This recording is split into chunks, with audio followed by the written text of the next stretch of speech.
ने last time periodic table का second पहलू या कहिए कि सेकंड एस्पेक्ट कवर किया। हमने पहले किया long form of periodic which was a long question इम्तिहान में आता है इस चैप्टर में से।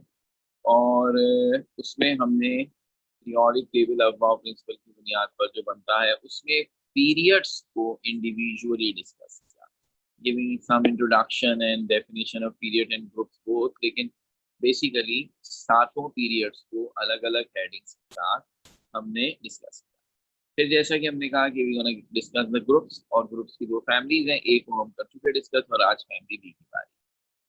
अच्छा, अब ये जो ग्रुप्स हमने जिस तरह से अभी पढ़े, ग्रुप से शॉर्ट और लॉन्ग दोनों क्वेश्चन आते हैं, इसका मतलब ज्यादा इंपॉर्टेंट हो गया।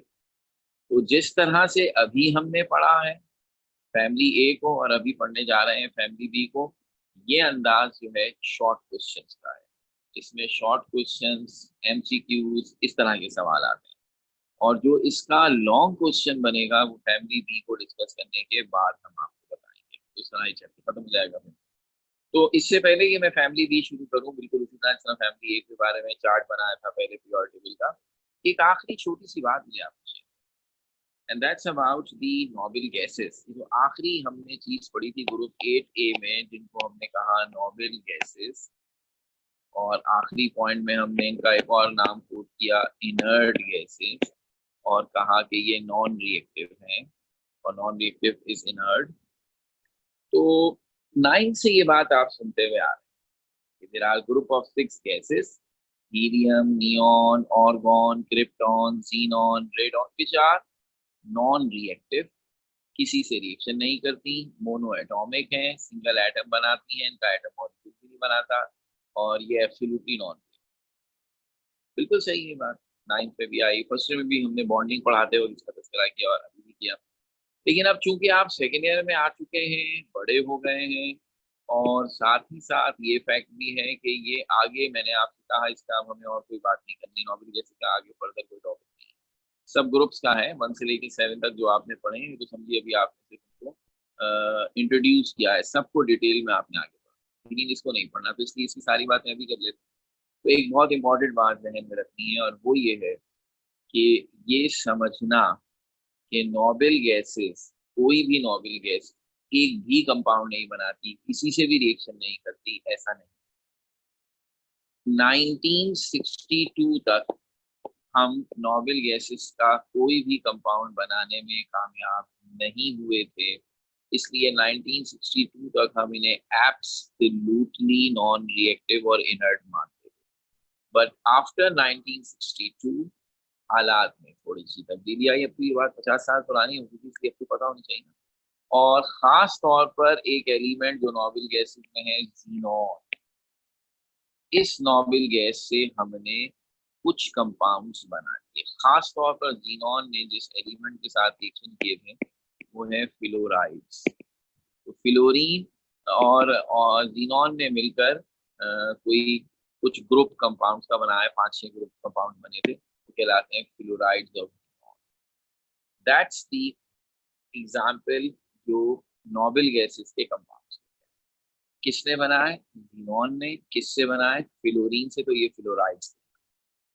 इसके बाद अब अगर कोई ये कह दे कि noble gases are absolutely 100% non reactive, तो जुमला गलत हो गया।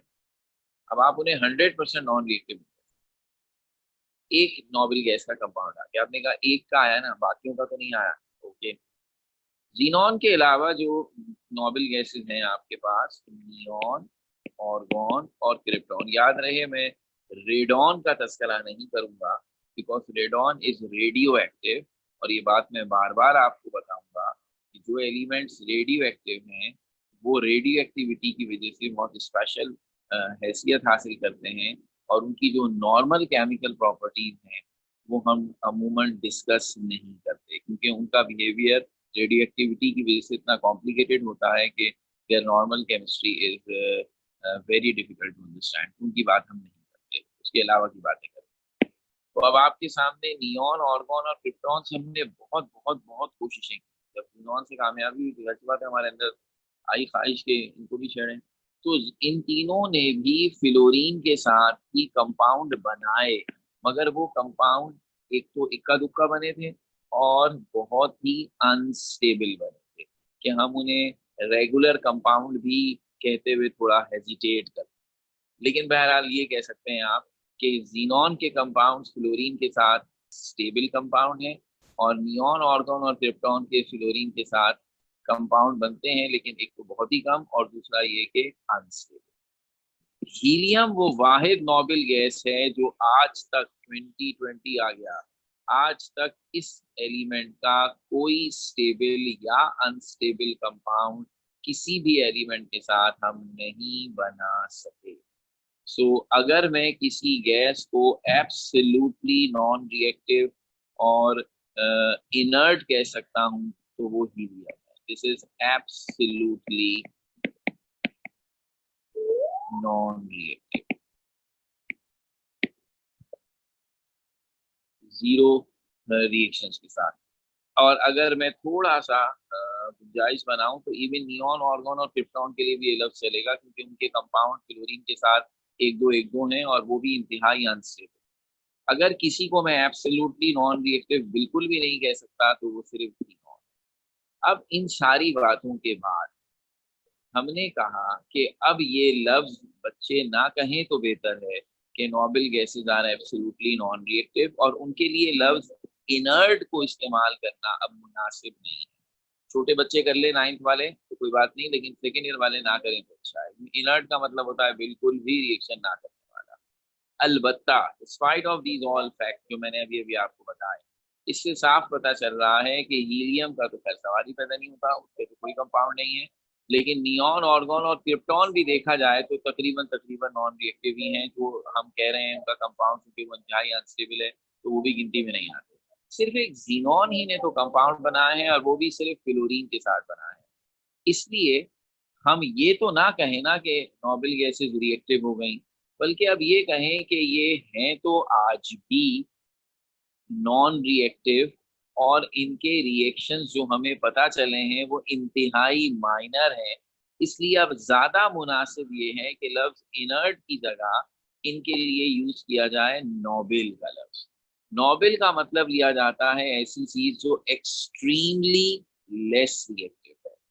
नॉन रिएक्टिव नहीं है, 100% नॉन रिएक्टिव नहीं है, लेकिन ऑलमोस्ट नॉन रिएक्टिव जैसी है, यानी उसके इक्का दुक्का कंपाउंड है। तो अब नोबेल गैसेस के लिए अब हम ये कह सकते हैं the right word is Nobel rather than inert, क्योंकि इनर्ट से ये गुमान होने लगता है इनका एक भी कंपाउंड नहीं होगा, और नोबेल से ये अंदाजा हो जाता है कि ना होने के बराबर।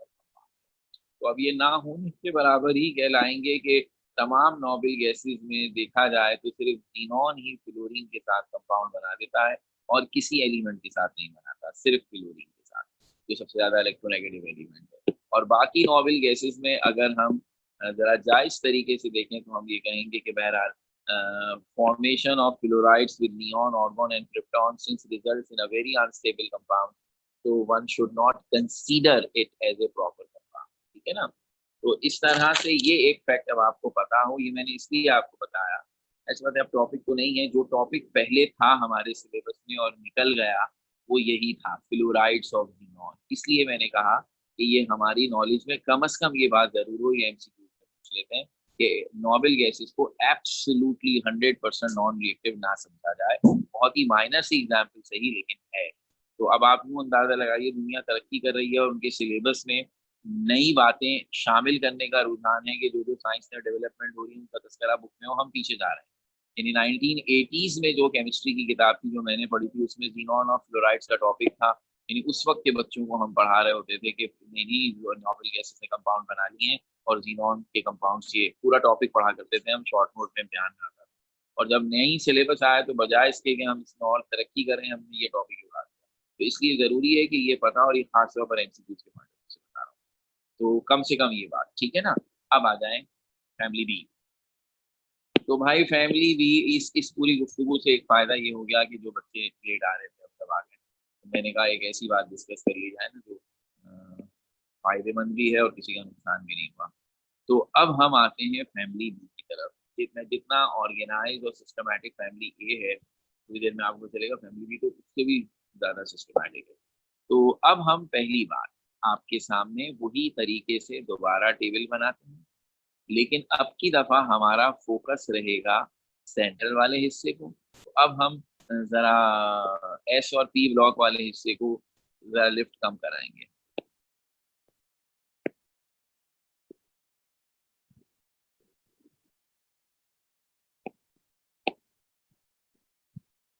ठीक है ना?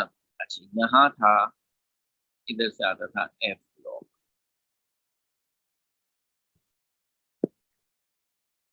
और फिर यहाँ से आता था डी ब्लॉक। मैं कोशिश कर रहा हूँ कि इसको जितना बड़ा बना सकूँ, और जो आखिर में पी ब्लॉक वाला है, ऐसी बात है, अब मुझे इसको दिलचस्पी नहीं है, मैं इसे थोड़ा छोटा बना दूँ क्योंकि मुझे इधर लेबलिंग नहीं है।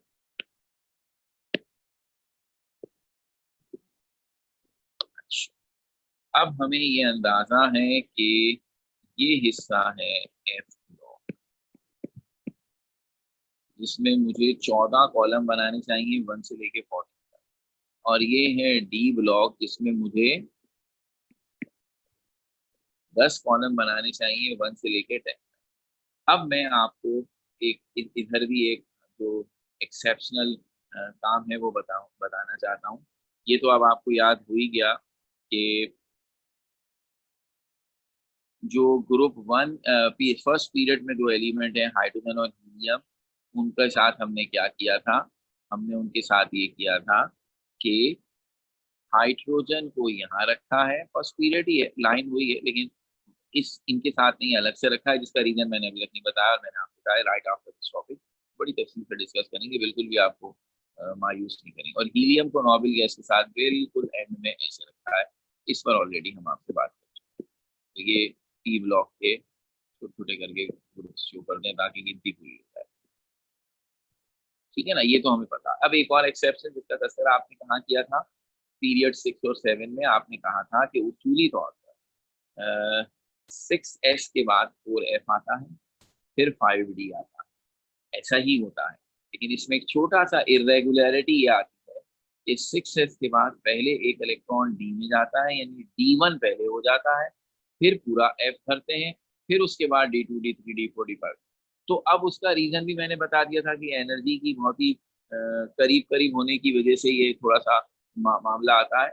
हमें उस रीजन को हमने तसल्ली के लिए बता दी, इससे कोई दिलचस्पी नहीं, लेकिन दिलचस्पी इस बात से है कि पीरियोडिक टेबल में कहा गया था कि उसी तरतीब से एलिमेंट्स रखे जाएंगे जिस तरतीब से कॉन्फ़िगरेशन होती है। तो अब चूंकि ये पता लग गया कि D1 पहले आता है, फिर F आते हैं, फिर बाकी D आता है, इसका मतलब है पीरियोडिक टेबल की शक्ल में भी आपको यही तब्दीली करनी पड़ेगी।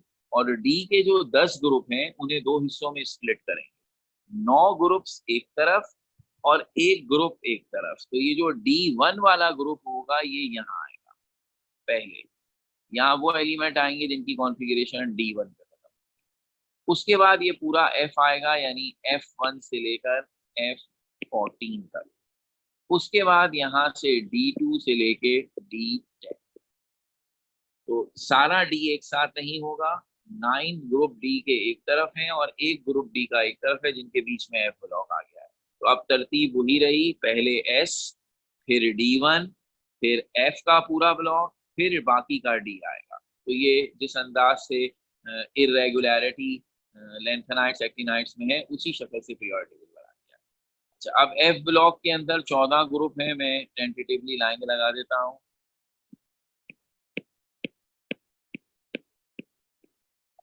तो मैंने कोशिश की है पूरी 14 लगाऊं, बहरहाल अगर आप इसे कॉपी कर रहे हैं तो गिन के लगाइएगा, मैंने भी गिनी है बहरहाल। तो डी में यहाँ पर D2 हो गया, फिर D3, D4, D5, D6, D7, D8 और फिर D9। अब मेरा सारा फोकस इस हिस्से पर है, विच इज फैमिली वी और ट्रांजिशन।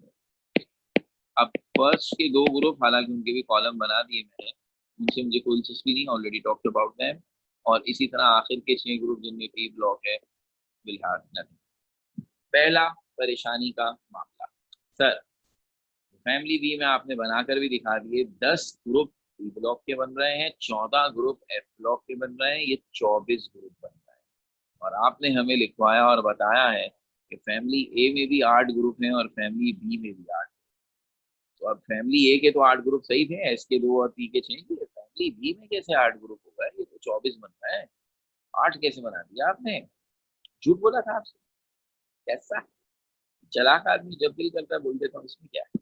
आपने कौन सा कुछ बिगाड़ लेना है? ना मैं यहाँ हूँ ना आप इधर हैं, धड़ल्ले से झूठ बोल लो कोई मतलब थोड़ी है। तो ठीक है, ये तुम्हें तो समझाना है कैसे 24 को 8 बनाया आपने। आइए सुनते हैं।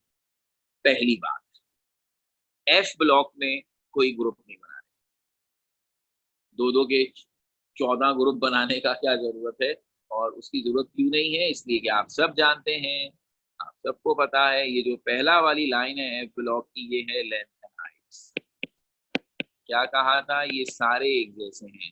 और एक एलिमेंट है लेंथनम, जो कि यहाँ D1 वाली लाइन में ये रहा, इसके बाद आता है। और ये नीचे वाले हैं एक्टिनाइट्स, जो कि एक्टिनम के बाद आते हैं, वो यहाँ। इन सब की प्रॉपर्टीज एक जैसी हैं, यानी लेंथेनाइट्स की लेंथेनम से और एक्टिनाइट्स की एक्टिनम से मिलती हैं। तो इन सब की जब खूबियां एक दूसरे से हॉरिजॉन्टली मिलती हैं, तो क्या जरूरत है वर्टिकल ग्रुप 14 ग्रुप बनाने की? इन्हें हम दो सीरीज में या दो ग्रुप्स में पढ़ लेते हैं, एक को लेंथेनाइट एक को एक्टिनाइट कहते हैं। इसका मतलब हमने इनकी इंडिविजुअल ग्रुपिंग नहीं की, इन पे मैं जरा सी और आगे बात बताऊंगा तफसील से कि ना करके हमें क्या फायदा। तो अभी फिलहाल समझ जाए सब इनकी ग्रुपिंग। जब नहीं की तो 14 को दो, किस्सा खत्म। अब भी कितने रह गए? 10 तो रह ही गए ना सर, फिर भी डी के 10 ग्रुप होते हैं, 8 कैसे होता है? अब देखिएगा मेरी चालाकियां। ये जहां मैंने D1 लिखा है, इस ग्रुप का नाम है 3B। जहां मैंने D2 लिखा है, इस ग्रुप का नाम है 4B। इसके बराबर में है 5B, इसके बराबर में है 6B, इसके बराबर में है 7। 3B, 4B, 5B, 6B, 7B, इसके बाद है बड़ी बी। मतलब बड़ी बी इस सेंस में कह रहा हूँ कि ये 3 ग्रुप मिलाकर मैं इकट्ठा इन्हें कहूंगा 8। सही हो गई बात? अभी वजह मत पूछेगा, अभी सिर्फ सुनते जाइएगा। 8B। और अब इसके बाद वाले ग्रुप का नंबर है 1B, और ये जो D10 वाला ग्रुप है, इसका नंबर है 2। आप कहेंगे ये तो सर आवे का आवा ही बिगड़ा हुआ है, ये क्या चल रहा है? यानी अब दो मेजर एतराज।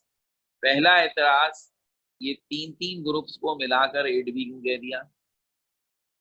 दूसरा एतराज, गिनती क्यों टेढ़ी मेढ़ी है, 3 से शुरू की है और 1 और 2 आखिर में आ रहा है। ये दोनों एतराज हैं। पहले दूसरे एतराज का जवाब दें।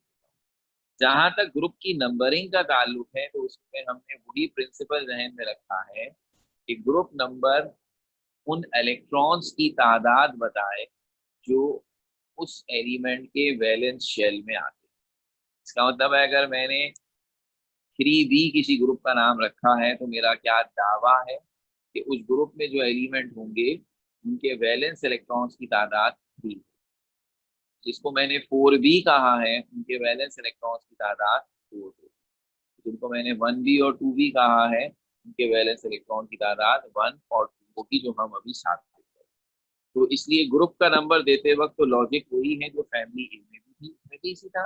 1A उन एलिमेंट्स का ग्रुप है जिनके लास्ट ऑर्बिट में एक इलेक्ट्रॉन है या वैलेंस ऑर्बिट में एक इलेक्ट्रॉन है। ग्रुप 2A के वैलेंस ऑर्बिट में 2 इलेक्ट्रॉन है। तो इस लिहाज से तो ग्रुप की नंबरिंग उसी तरीके से गई है, और उसकी वजह से अगर नंबरिंग आगे पीछे हो रही है, पहले 3 आ रहा है और आखिर में 1 और 2 आ रहा है, तो डजंट मेक एनी डिफरेंस। हम तो अपने रूल को फॉलो कर रहे हैं। हाँ, ये सीरियस इशू है कि आखिर आपने 8B को तीन तीन ग्रुप्स में क्यों रखा? उसूलन 8B होना चाहिए था, उसके बाद 9B, उसके बाद 10B। मतलब पूरा हो जाता, डी में 10 ग्रुप हो जाते। हमारी भी बात रह जाती कि भाई फैमिली ए में होंगे 8 ग्रुप, फैमिली बी में उसूली तौर पर तो 24 हैं। लेकिन चूंकि हमने एफ ब्लॉक में देखा कि और अच्छा पैटर्न मिल रहा है, उन्हें लेंथेनाइट एक्टिनाइट समझ के पढ़ लो, इसलिए हमने ग्रुप नहीं किए और हमने सिर्फ डी के ग्रुप बनाए, वो 10 बन गए। तो यहाँ तो आपने 8 बना दिए, तो अब मेरी बात को गौर से सुनना है। ये सारे मामला जो इस वक्त हम आपके सामने कर रहे हैं ना, इनका ताल्लुक केमिस्ट्री से नहीं है, ठीक है? इनका ताल्लुक है मैनेजमेंट से, कि हमने पीरियोडिक टेबल को एक केमिकल लॉजिक से बनाया है, पीरियोडिसिटी, कॉन्फ़िगरेशन सब कुछ। अब बनाने के बाद हमने उसको डिवाइड करना है अपनी सहूलत से, उसके मुख्तलिफ हिस्सों के नाम रखना। तो ये काम प्योरली मैनेजमेंट है। हर एक ने अपनी अपनी अकल और सहूलत और प्रायोरिटीज के हिसाब से ऐसा किया है। तो कहने का मकसद ये है कि दुनिया में सबसे ज्यादा long form of pure table इस्तेमाल होता है। मैंने आपसे कहा था 25-30 टेबल बने हुए हैं, तो वो 25-30 टेबल में बुनियादी तौर पर 5 या 6 तरह के डिजाइन, जिसमें से एक डिजाइन लॉन्ग फॉर्म आपके सामने है, एक मैंने आपसे कहा था स्पाइरल है, लूडो की तरह, गोल लूडो की तरह है, और एक जो है उसमें 3 डायमेंशनल बनाया हुआ है उन्होंने, पैचेस बनाकर भरा। वो डिजाइन 5 या 6 हैं। उन डिजाइन में सबसे ज्यादा मशहूर ये डिजाइन है जिसके वक्त आपके सामने, और इस डिजाइन के साथ कम से कम कोई 10-12 तरह के मुख्तलिफ लेबलिंग के साथ टेबल इस्तेमाल होता है। टेबल यही होता है, लेबलिंग में अच्छे खासे वेरिएशंस हैं, किसी ने अपने तौर पे किए, किसी ने अपने तौर पर, किसी ने, तो उनमें से जो हमारी किताब में है, चाहे हम उस पर एतराज करें, हमें हमारा दिल कह नहीं करिए तो मुझे गलत लग रहा है, लेकिन हम फॉलो उसी को करेंगे, ठीक है। तो उसके हिसाब से ये चूंकि बहुत पुरानी लेबलिंग है, कम से कम 40-50 साल पुरानी लेबलिंग है, 30 साल तो इस किताब को ही हो गए जिस वक्त आप पढ़ रहे हैं, और ये लेबलिंग उससे भी पुरानी की है, तो इसमें ये तरीका रखा गया था कि फैमिली ए और फैमिली बी के ग्रुप्स में तवाजुन हो, दोनों की तादाद बराबर रखें। उसमें 8 ग्रुप है तो फैमिली बी में भी 8 बना दें, ताकि बताने में आसानी रहे कि दोनों ग्रुप्स का इक्वल वेटेज है, 8-8 ग्रुप है। और इससे लफ्ज 8 को प्रोमोट करना है, क्योंकि केमिस्ट्री के अंदर इसकी बड़ी अहमियत है कि नोबेल गैसेस के लास्ट ऑर्बिट में जब 8 इलेक्ट्रॉन हो जाते हैं, ऑक्टेट हो जाता है, तो दे बिकम्स वेरी स्टेबल। तो उस ऑक्टेट को प्रोमोट करने के लिए हमने पीरियोडिक टेबल में ये कहा कि 2 फैमिलीज हैं, दोनों में 8-8 सिर्फ ये हो जाती है। तो इन्होंने क्या किया कि जबरदस्ती 3 ग्रुप्स को मिलाकर 8 कह दिया, ताकि ये बात कही जा सके कि दोनों फैमिलीज में ग्रुप्स बराबर हैं। बस, कोई केमिस्ट्री की लॉजिक नहीं है, कोई ऐसी बात नहीं है जो आप कहेंगे वो अच्छा ये था, नहीं, बस सिंपल ये वजह थी। नतीजा ये हुआ कि जो बाद में टेबल पब्लिश हुए उनको ये बात अच्छी नहीं लगी, यार ये तो आप हम कहेंगे आपने 8-8 से क्या फर्क पड़ता है। इसलिए अगर आपके पास किसी के पास अपने सिलेबस से हटकर बुक होगी तो आप देखेंगे कि वहाँ 8 भी पहले ग्रुप को कहा है, बराबर वाला 9 भी है, फिर 10 भी है, फिर 1 भी 2 भी है। यानी हमें ऐसे टेबल भी अपनी किताबों में मिलेंगे जिसमें डी को स्ट्रेट फॉरवर्ड 10 ग्रुप्स में डिवाइड किया गया। सही है वो भी तरीका, इससे कोई फर्क नहीं पड़ता। तो हम अगर उसे फॉलो करेंगे, किताब में ये लिखा हुआ है ये भी याद कर लेंगे। फिर मैं आपको एक और बात बताता हूँ, जो किताब हम पढ़ते थे मास्टर्स लेवल में, यानी जब जरा और मेच्योरिटी आ जाती है बच्चे में, तो हमारी किताबों में पीरियोडिक टेबल में ये फैमिली ए और बी का भी ढकोसला उड़ा देते हैं। वो कहते हैं भाई एक ही नंबरिंग हो, तो उस नंबरिंग के नतीजे में क्या होगा, एक्सट्रीम लेफ्ट से शुरू होंगे, ए और बी नहीं लिखना। उन्होंने कहना है ये ग्रुप 1 है, ये 2, फिर ये जो 3 बी है इसको 3, और फिर 4 बी को कहते हैं 4, 5, 6, 7, 8, 9, 10, 11, 12, 13, 14, 16, ये 18 ग्रुप्स बने हुए हैं। 10 ग्रुप डी वाले और 8 ग्रुप फैमिली ए वाले। तो ये भी हमारी किताबों में लिखा होता है। अब आप उसको भी याद कर लें तो चूचू का मुरब्बा बन जाएंगे आप। आपको कितने रेफरेंसेस देने पड़ेंगे कि ये ग्रुप ये भी कहलाता है। तो इससे बचने के लिए उन्होंने कहा कि चूंकि केमिस्ट्री से नहीं है, ये तो हमने अपनी तौर पे निशानी बनाई ना, मैनेजमेंट की बात है, तो इसलिए मैं इसे किसी भी तरीके से इस्तेमाल करूं, इससे कोई खास फर्क नहीं पड़ता है। तो नाम है, आपने जो भी ले लिया, इसलिए तो शुरू में मैंने आपको खास तौर पर अपने चलाई थी, मैंने कहा था हम इसे S1 ग्रुप कह देते हैं। मकसद मुझे यही बताना था कि ये नाम इंसानों या मुख्तलिफ साइंसदानों ने अपनी अपनी सहूलत के हिसाब से बनाए हैं, इनके पीछे जज्बाती होने की जरूरत नहीं है। तो हम स्ट्रिक्टली वो वाला ही इस्तेमाल करेंगे नोटेशन जो हमारी किताब ने किया है, और बावजूद इसके कि हमें पता है हम इन्हें 8, 9, 10 कह सकते हैं, लेकिन हमारी किताब ने जो कहा है उसे फॉलो करें। इम्तिहान में नंबर उसी के मिलते हैं। तो एक बात हो गई। अब जरा इस बात को जस्टिफाई करते हैं, क्या वाकई इन सारे एलिमेंट्स की कॉन्फ़िगरेशन जो है उसमें वैलेंस इलेक्ट्रॉन की तादाद इनके नंबर से मैच कर रही है। तो आइए देखते हैं। ये जो ग्रुप 3b वाला ग्रुप है, जो सबसे पहला है, इसका जो एलिमेंट है यहाँ पर ये आता है स्कैंडियम, जिसका एटॉमिक नंबर होता है 21। तो अब ये जरा अगर आप 21 स्कैंडियम की कॉन्फ़िगरेशन लिखें तो ये बनती है 1s2 2s2 2p6 3s2 3p6 4s2 3d1। और आपको याद आएगा कि इन एलिमेंट्स में सिर्फ लास्ट ऑर्बिट नहीं बल्कि सेकंड लास्ट ऑर्बिट भी वैलेंस ऑर्बिट कहलाता है। इसलिए जब आप इनके इलेक्ट्रॉन्स की तादाद देखते हैं तो आप वैलेंस इलेक्ट्रॉन की, तो आप लास्ट ऑर्बिट वाला 4s भी लेते हैं और 3d सेकंड लास्ट ऑर्बिट का 3d भी लेते हैं। तो अब इसकी वैलेंस शेल कॉन्फ़िगरेशन पढ़ चुके हैं हम, वो 4s2 3d1 है। 4s में 2 इलेक्ट्रॉन, d में 1 इलेक्ट्रॉन, टोटल हो गए 3, इसलिए इसके ग्रुप का नाम है 3b। और हम इसके साथ लिखते हैं कि इन एलिमेंट्स की कॉन्फ़िगरेशन s2d1 पर खत्म होती है। सिर्फ d1 वाली निशानी जो हमने लिखी है वो काफी नहीं, s2d1, क्योंकि d1 से पहले हम लास्ट ऑर्बिट का s भी भरते हैं। तो ये पूरे ग्रुप में जितने भी एलिमेंट हैं उन सब की कॉन्फ़िगरेशन s2d1 पर खत्म होती है, जस्ट लाइक स्कैंडियम। आप चाहें तो आराम से चेक भी कर सकते हैं, लेकिन भरोसा कर ले मेरी बात का। तो ये D1 है, इसके नीचे वाला एलिमेंट है स्कैंडियम के नीचे वाला वाइट्रियम कहलाता है, जिसका एटॉमिक नंबर 39 है। आप चेक कर सकते हैं कि उसकी भी कॉन्फ़िगरेशन इसी तरह s2d1 होगी, यानी वैलेंस इलेक्ट्रॉन्स की तादाद 3 होगी। उसके नीचे वाले तो मैंने लिखे ही हैं और आपको पता भी है इनकी, तो आपने कॉन्फ़िगरेशन भी लिखी थी। लैंथनम 57 है और एक्टिनम 89 है। तो ये पूरा ग्रुप है 3b, जिसके तमाम एलिमेंट्स के वैलेंस इलेक्ट्रॉन की तादाद 3 है। अब बताने की भी जरूरत नहीं, मेरे ख्याल में कॉन्फ़िगरेशन लिखने की जरूरत नहीं, खुद ही समझ में आ जाएगा। अब जिसका एटॉमिक नंबर 22 है उसको हम कहते हैं टाइटेनियम, और टाइटेनियम की कॉन्फ़िगरेशन बन जाएगी s2d2 a, उसके लास्ट ऑर्बिट या वैलेंस इलेक्ट्रॉन्स की तादाद 4 होगी, 2s में 2d में।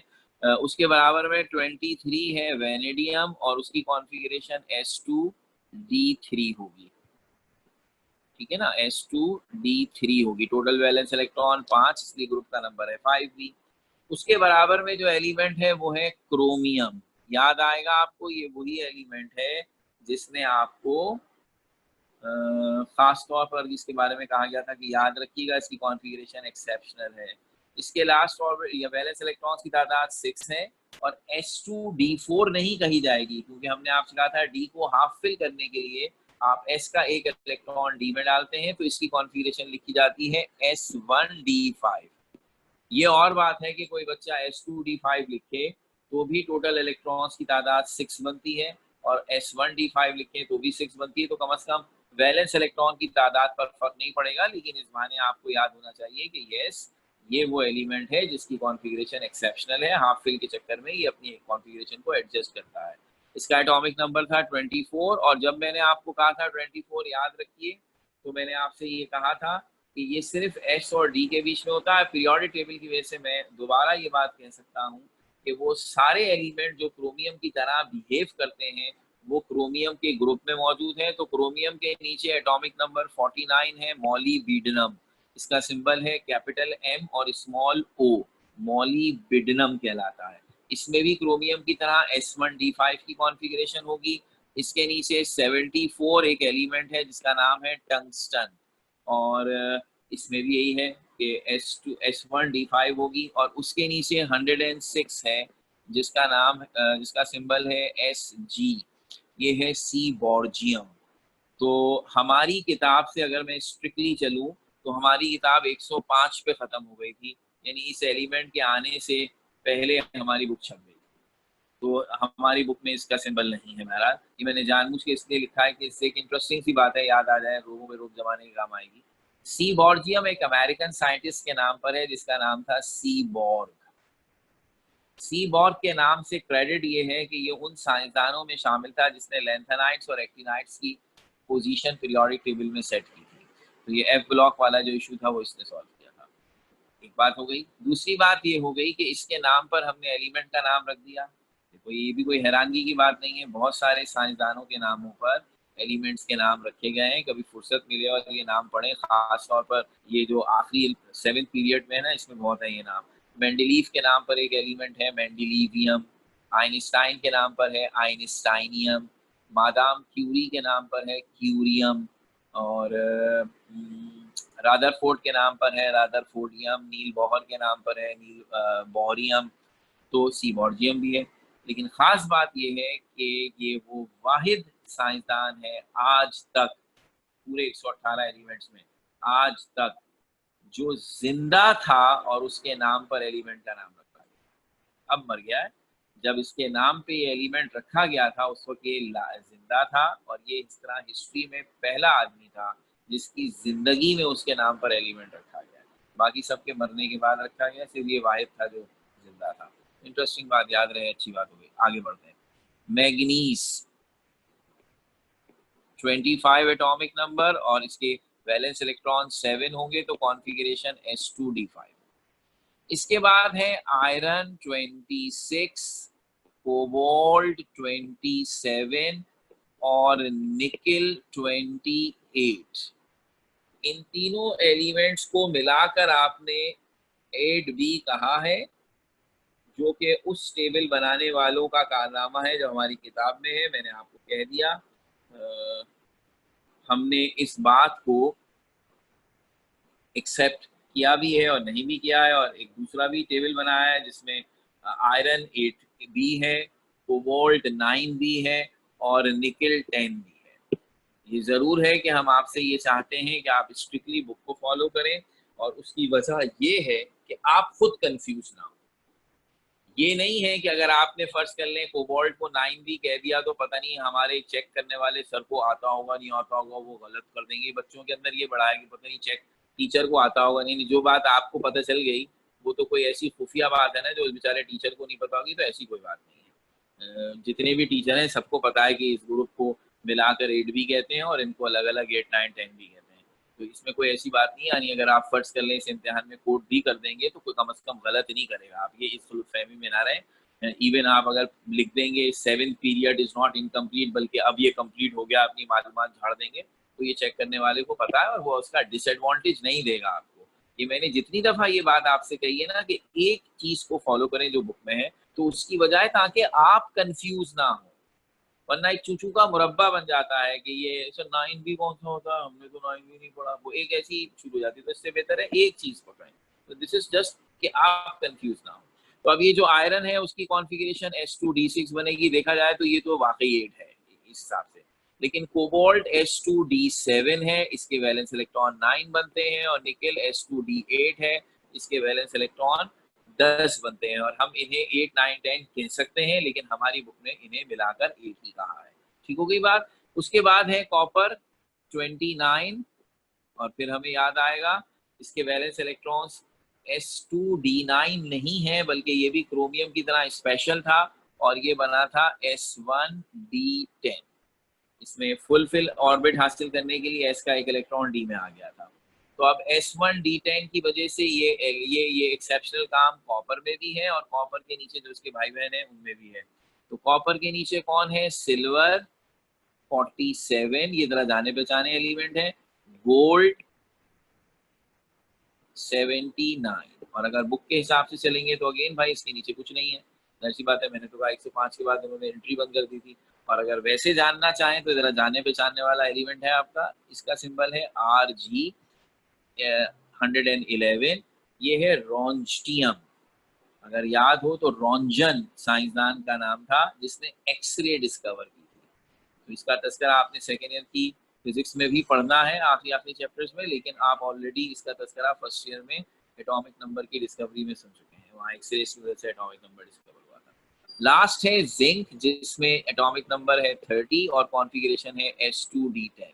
अच्छा, अब इसमें क्या खास बात है? आप कह सकते हैं कि कॉपर अगर S1D10 है तो टोटल वैलेंस इलेक्ट्रॉन तो 11 हो गए। हमने कहा नहीं, डी जब भर गया तो फिर हम इसके इलेक्ट्रॉन्स को नहीं गिनते, ये बॉन्डिंग में इन्वॉल्व नहीं होते। अब ये सिर्फ S1 गिना जाएगा, तो इस S1 की बिना पर इसे 1B कहा गया है, और जिंक को S2 गिना जाएगा। उसका जो D10 है उसे हम वैलेंस इलेक्ट्रॉन में नहीं गिनेंगे, वो वैलेंस शेल है लेकिन उसको वैलेंस इलेक्ट्रॉन में नहीं गिनते, ग्रुपिंग में आसानी रहती है, तो इसे 2B कहते हैं। तो अब 1B और 2B का मतलब ही यही है, ऐसे एलिमेंट जिनका D भरा हुआ है और उनके S में 1 इलेक्ट्रॉन है तो 1B, S में 2 इलेक्ट्रॉन है तो 2। तो ये हो गया पूरा हिसाब किताब। अच्छा, अब इसमें हमें अंदाजा हो गया कि हमने बहरहाल ग्रुप की नंबरिंग वैलेंस इलेक्ट्रॉन्स की तादाद से ही रखी है। तो अब हम क्या एक्सपेक्ट कर रहे हैं सबके सब कि अब सर कहेंगे चलो भाई आ जाओ, अब पहले ग्रुप 3B के बारे में लिखते हैं, फिर 4B, या बल्कि चलो ग्रुप 1A से शुरू करते हैं, 1B से शुरू कर देते हैं। आप बिल्कुल ऐसा कर सकते हैं। और अब आप नोटिस माशाल्लाह आदत हो गई फैमिली एक ही वजह से, तो आपको अंदाजा है कि आप अगर 5 नहीं तो 3-4 बातें तो हर ग्रुप की बड़े मजे से खुद ही लिख सकते हैं। मसलन आप 1B या ये 3B से शुरू कर दूं तो आप कहेंगे पहली बात तो ये सारे ही मेटल हैं, इसलिए ये मेटल नॉन मेटल वाला तो झगड़ा यहाँ है ही नहीं, they are all metal. 1 to all पूरा डी ब्लॉक पूरा एफ ब्लॉक, ये सारे मेटल हैं। डी ब्लॉक वालों को हम आउटर ट्रांजिशन मेटल कहते हैं और एफ ब्लॉक वालों को इनर ट्रांजिशन मेटल कहते हैं। दोनों में फर्क आ जाता है इसका। तो है ये सारे मेटल्स, तो इसलिए ये तो मसला हल हो गया, they consist of all metals. फिर ग्रुप 3B में लिख सकते हैं देयर वैलेंस इलेक्ट्रॉन्स आर 3, तो their electronic configuration and set 4s2 ns2 s2d1, चलो आसान बात कहते हैं। और they tends to donate their electron to form +3 cation, ऐसी बातें कर सकते हैं ना, बिल्कुल कर सकते हैं, करनी भी चाहिए। लेकिन मैं इस वक्त आपको एक और आसान बात बताऊं, कहा था ना ये और भी ज्यादा सिस्टमैटिक है। ये सारी डिटेल मैंने आपको MCQs के लिए बताई है कि आपको हर ग्रुप का नंबर और उस नंबर से उसकी कॉन्फ़िगरेशन में क्या राब्ता है ये याद हो जाए। और अगर एहतियातन ये भी याद हो जाए, ये जो पहले पहले एलिमेंट लिखे ना, scandium, titanium, vanadium, chromium, manganese, iron, cobalt, निकल, कॉपर, जिंक, ये बाकी जो मैंने नीचे कहीं कहीं लिख दिए वो नहीं, ये एलिमेंट्स हमें चैप्टर 5 में काम आएंगे। तो उस वक्त हम कहेंगे कि ये वो छोटे से तादाद है एलिमेंट्स की जो आपको याद भी होनी चाहिए। अब भी हो जाए अच्छी बात है। तो ये सब स्टफ जो है ये ब्लैंक्स के लिए लिखना क्या है, हमने कहा लिखना बड़ा जबरदस्त है, आपको इन्हें ग्रुप वाइज पढ़ने की कोई जरूरत नहीं है, क्योंकि तमाम ट्रांजिशन एलिमेंट्स इस वजह से कि इनमें लास्ट ऑर्बिट के साथ साथ सेकेंड और थर्ड लास्ट ऑर्बिट भी बॉन्डिंग में इन्वॉल्व हो जाता है, इन सब में बहुत सारी प्रॉपर्टीज कॉमन है। यानी सारे डी और सारे एफ में बहुत सारी बातें कॉमन हैं। इसलिए हम जब इनके बारे में पढ़ते हैं तो बजाय ये कहने के कि ये ग्रुप 3B की खूबियां, ये ग्रुप 4B की, इस तरह तो हमें कोई 10 ग्रुप पढ़ने पड़ेंगे। हम इन सबको मिलाकर एक हेडिंग डालते हैं ट्रांजिशन एलिमेंट्स, और कहते हैं there are several things which are common in every transition element irrespective of its group or even irrespective of the fact that they are F block or D block। तो तमाम D और तमाम F block में कम से कम 7 characteristics common है। तो हम क्या कहते हैं, इस साल की जो केमिस्ट्री आपको पढ़नी है उसमें हम उन 7 कैरेक्टर्स को हाईलाइट करते हैं जो सारे ट्रांजिशन एलिमेंट्स में कॉमन है। फिर अगर फर्ज कीजिए किसी को केमिस्ट्री नेक्स्ट ईयर पढ़नी पड़ी, यूनिवर्सिटी लेवल में पढ़नी पड़ी, तो वो आपसे कहेंगे फिर हम वहां डी और एफ को ग्रुप वाइज पढ़ते हैं, फिर उन बातों का तस्करा करते हैं जो 3B में है तो 4B में नहीं है, या 4B में है तो 3, यानी और हायर अंदाज। लेकिन जो इंट्रोडक्टरी नॉलेज हमें चाहिए उसमें हम वो 7 कैरेक्टरिस्टिक्स पढ़ेंगे जो सारे के सारे ट्रांजिशन एलिमेंट्स में कॉमन है। इस तरह हमारा काम कितना आसान हो गया, बजाय इसके कि 1 2 3 करके इतने ग्रुप बनाए, सबको मिलके पढ़ेंगे। अलबत्ता ये जो स्टफ इस वक्त लिखा हुआ है ये हमें जरूर आना चाहिए, क्योंकि ये हमें ब्लैंक्स में काम देगा। तो इम्तिहान में इससे मुतालिक सवाल एक हेडिंग वाला आता है, give the main characteristics of transition element. उन कैरेक्टरिस्टिक्स को हम अभी इंट्रोड्यूस करेंगे, और जैसा कि मैंने कहा हम पीरियोडिक टेबल बना रहे हैं, इसमें सिर्फ हम बता रहे हैं एलिमेंट्स को प्लेस कैसे किया, उनके बारे में नहीं पढ़ रहे, वो तो चैप्टर है आगे। तो जब हम चैप्टर 5 पढ़ेंगे जो पूरा ट्रांजिशन एलिमेंट्स के बारे में है, तो उसमें यही 7 कैरेक्टरिस्टिक्स जो मैं सिर्फ अभी इंट्रोड्यूस करूंगा वो हमारे लिए 7 टॉपिक्स होंगे, और हम हर एक को पूरी पूरी डिटेल के साथ पढ़ेंगे। ये हुआ प्लान। तो कितना आसान हो गया। अब हमें लगेगा फैमिली ए ने तंग किया, उसके तो 8 ग्रुप बना दिया आपने और 8 को अलग अलग पढ़ाया, ये तो इतना बड़ा होने के बावजूद अंडर वन हेडिंग। तो आइए हम वो वन साथ देते हैं। ये है general characteristics of transition elements. आसान आसान से अभी फिलहाल सिर्फ मैं बता रहा हूँ, मैं फिर इसके बाद हर एक को ऐसा भी नहीं कि बिल्कुल ही छोड़ दूंगा, थोड़ी थोड़ी डिटेल अभी बताएंगे ताकि वो लफ्ज अच्छी तरह समझ में आ जाए। अलबत्ता जब हम चैप्टर 5 पर पहुंचेंगे तो हम हर एक पॉइंट को एक टॉपिक समझकर डिटेल से पढ़ेंगे। तो the first thing is they are all metals. ये तो शायद चलो बहुत ही आसान है, इसकी तो खैर क्या एक्सप्लेनेशन तुम्हें पता है। यहाँ से आएगी बात, दे शो वेरिएबल ऑक्सीडेशन स्टेट्स। क्या मतलब है इस बात का अभी ये नहीं बता रहा हूँ, सिर्फ मैं चाह रहा हूँ आप पॉइंट्स लिख लें पहले। They show, they are paramagnetic in nature, they can form interstitial compounds. Again कुछ ऐसे लफ्ज आ रहे हैं जो फौरन आपके दिमाग में आएंगे, ये क्या होता है, पैरामैग्नेटिक, इंटरस्टिशियल कंपाउंड, सब बातें अभी भी पढ़ेंगे और आगे भी पढ़ेंगे, बिल्कुल भी हम इनमें कहीं पे डंडी नहीं मारेंगे। फिर इसके बाद है they can be used as catalyst. फिर उसके बाद है they can form colored compounds।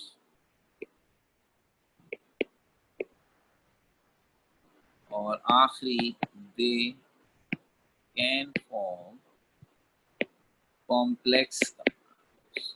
तो ये आधी आधी लाइन के 7 पॉइंट्स मैंने लिखकर 7 टॉपिक इंट्रोड्यूस किए। हम कल अपने नेक्स्ट लेक्चर में इंशाल्लाह इन सब के बारे में इतनी थोड़ी थोड़ी बातें जरूर आपको बता देंगे जिससे ये याद भी हो जाए और तसल्ली हो जाएगी क्या होता है, लेकिन इस बात के साथ बताएंगे कि इनकी तफसीली कहानी इनके चैप्टर में। ऐसी बात है उस वक्त भी तो कुछ पढ़ना है ना। तो अब यहाँ तक की अभी हमने बात की है, और चूंकि ये चार्ट बड़ा इंपॉर्टेंट था तो ये मैं इसकी स्लाइड भी आपसे शेयर कर दूंगा ताकि हर एक उसे इत्मीनान से कॉपी भी बनाकर देख ले। और हम यहाँ से अभी कंटिन्यू करेंगे, इन 7 बातों में मैंने कुछ नहीं बताया है, ठीक है, ये सिर्फ लिखवाएं, इनमें से हर पॉइंट की तफसीलात के साथ हम कल इंशाल्लाह आपसे बात करते हैं। थोड़ी देर का गैप देंगे और उसके बाद आपकी उर्दू की क्लास होगी। ये सवाल ले लेते हैं। अमन क्या पूछना चाह रही हो बेटा? सर जो आपने सेकंड पॉइंट लिखा है वो आप रिपीट कर देंगे।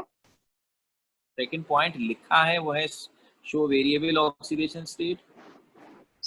Okay, thank you sir. अच्छा ये स्टेट्स लिखा हुआ समझ नहीं आ रहा, वेरी गुड, ये अच्छी बात है। ये जरा इसमें लिखते वक्त ना मुझे थोड़ी सी राइटिंग मेरी है ना बहुत ही अजीब सी हो जाती है। ये है स्टेट्स, ठीक हो गई बात। और क्या कोई पूछना चाह रहा है? मोहम्मद अली क्या पूछना चाह रहे हैं बेटा?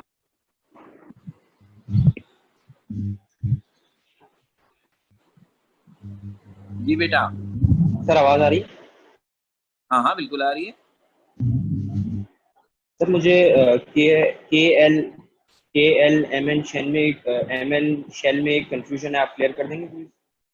बोलिए।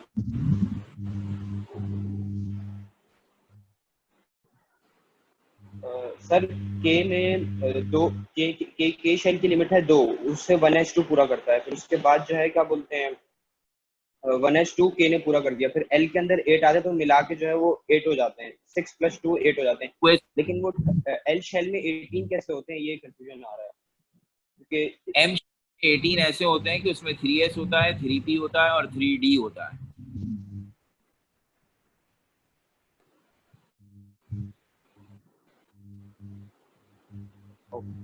सही, थैंक ये अच्छा।